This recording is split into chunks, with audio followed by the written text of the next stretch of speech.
Social മീഡിയയിൽ കാലങ്ങളായി കോമാളി വേഷം കിട്ടുന്ന ഒരാൾ കൂടെ ഈ വരുന്ന ഇലക്ഷനിൽ മത്സരിക്കാൻ എത്തുകയാണ്. അരിക്കൊമ്പിന് വേണ്ടി ലോറിയിലും ബസ്സിലും കയറി കാൽനടയാത്ര നടത്തുകയും ആലുവയിൽ ദാരുണമായി കൊല്ലപ്പെട്ട പെൺകുട്ടിക്ക് വേണ്ടി അന്ത്യകർമ്മങ്ങൾ ചെയ്യാനെത്തി പിന്നീട് മാപ്പ് പറയുകയും ചെയ്ത ശ്രീ രേവത് ബാബു എന്ന ആളാണ് പുതുക്കാട് മണ്ഡലത്തിൽ ഇത്തവണ മത്സരിക്കാൻ എത്തുന്നത്. അദ്ദേഹം തന്നെ തന്റെ ഫേസ്ബുക്ക് പേജിൽ ഒരു പോസ്റ്റും ഇട്ടിട്ടുണ്ട്. എന്റെ മണ്ഡലം എന്നെ അറിയാവുന്ന മണ്ഡലം. എനിക്ക് പുതുക്കാട് നിയോജക മണ്ഡലത്തിലെ BJP, CPM, UDF വോട്ടർമാരുടെ വിലയേറിയ വോട്ടുകൾ വേണം. ഞാൻ പാവങ്ങളുടെ പാവപ്പെട്ടവനായ സാധാരണക്കാരനായ MLA ആയി ജയിച്ചു വന്നാൽ നിങ്ങളിൽ ഒരാളായി നിങ്ങളുടെ കൂടെ നിന്നുകൊണ്ട് നിങ്ങൾക്ക് എന്ത് അവകാശമാണ് ജീവിച്ചിരിക്കുമ്പോൾ നേടേണ്ടത് അത് നേടിക്കൊടുക്കാൻ എന്നെ കൊണ്ടാകുമെങ്കിൽ ഞാൻ നേടിക്കൊടുക്കും എന്നാണ് രേവത് ബാബു പറയുന്നത്. നേരത്തെ ടോൾ പ്ലാസയിൽ വാഹനങ്ങളുടെ താക്കോൽ ഊരിയെടുത്ത് ചോദ്യം ചെയ്ത പോലീസ് ഉദ്യോഗസ്ഥനെ തല്ലിയ ആളാണ് വരന്തരപ്പള്ളി സ്വദേശി കരിയാട്ടുപറമ്പിൽ രേവത് ബാബു. അന്ന് ഈ പറയുന്ന മണ്ഡലമാകുന്ന പുതുക്കാട്ടെ പോലീസ് തന്നെയാണ് ഇയാളെ അറസ്റ്റ് ചെയ്തത്. രാത്രി ഓട്ടോയിൽ ടോൾ പ്ലാസയിലെത്തിയ രേവത് ബാബു ടോൾ ബൂത്ത് വഴി വാഹനങ്ങൾ കടത്തിവിടുകയും സമീപത്ത് നിർത്തിയിട്ട വാഹനങ്ങളുടെ താക്കോൽ ഊരിയെടുക്കുകയുമായിരുന്നു. ഈ വിവരമറിഞ്ഞെത്തിയ ഹൈവേ പോലീസ് പ്രതിയെ തടയാൻ ശ്രമിക്കുന്നതിനിടെയാണ് ആക്രമണം ഉണ്ടായത്. സംഭവത്തിൽ വിഷ്ണു എന്ന പോലീസ് ഉദ്യോഗസ്ഥന്റെ നെറ്റിയിൽ പരിക്കേൽക്കുകയും ചെയ്തു. കസ്റ്റഡിയിൽ എടുത്ത ഈ പ്രതിയെ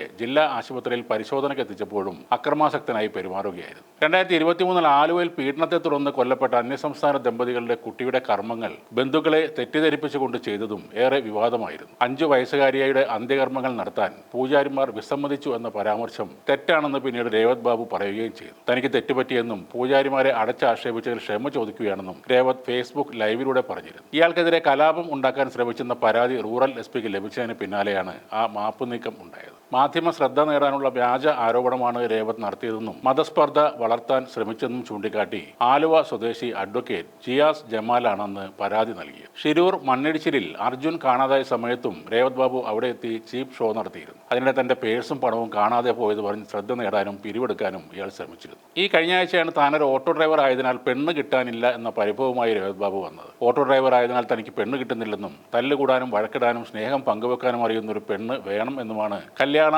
ആലോചന കുറിപ്പായി ഫേസ്ബുക്കിൽ ഇയാൾ പോസ്റ്റ് ചെയ്തത്. കല്യാണശേഷം പെൺകുട്ടിക്ക് പൂർണ്ണ സ്വാതന്ത്ര്യം ഉണ്ടായിരിക്കുമെന്നും കളിയാക്കാനായി ആരും വിളിച്ച് ശല്യം ചെയ്യരുതെന്നും രേവത് ബാബു പോസ്റ്റിൽ പറഞ്ഞിരുന്നു. പെണ്ണ് കിട്ടുന്നില്ല എന്ന പോസ്റ്റൊക്കെ അയാൾ ഇട്ടതിൽ കുറ്റമൊന്നും പറയാനില്ല. എന്നാൽ എല്ലായ്പ്പോഴും ആളുകളെ തെറ്റിദ്ധരിപ്പിക്കുന്ന സഹതാപം പിടിച്ചുപറ്റി സഹായങ്ങൾ തേടുന്ന തരത്തിലാണ് ഇയാൾ സോഷ്യൽ മീഡിയയിൽ ഇടപെടുന്നത്. തീർച്ചയായും രേവത് ബാബുവിനെ നമ്മൾ സഹായിക്കണം. അത് പണമായിട്ടല്ല അയാൾക്ക് കൊടുക്കേണ്ടത്. അദ്ദേഹത്തെ നല്ലൊരു ഡോക്ടറെ കാണിച്ച് പരിശോധന നടത്താനായി പൊതുജനം പിരിവിട്ട് അത് ചെയ്യേണ്ടതാണ്. അന്തരിച്ച മഹാനായ കലാകാരനും സിനിമാ താരനുമായ കലാഭവൻ മണിയുടെ പേരും ഇയാൾ സ്ഥിരമായി ഉപയോഗിക്കാറുണ്ട്. എങ്ങനെയെങ്കിലും ജനശ്രദ്ധ പിടിച്ചുപറ്റുക, സഹായങ്ങൾ ഒപ്പിച്ചെടുക്കുക എന്നതാണ് ഇയാളുടെ സ്ഥിരം രീതി. വരന്തരപ്പള്ളിയിലെ നാട്ടുകാർക്ക് രേവത് ബാബുവിനെ കുറിച്ച് നല്ലത് ഒന്നും പറയാനില്ല എന്നതും ഒരു സത്യമാണ്.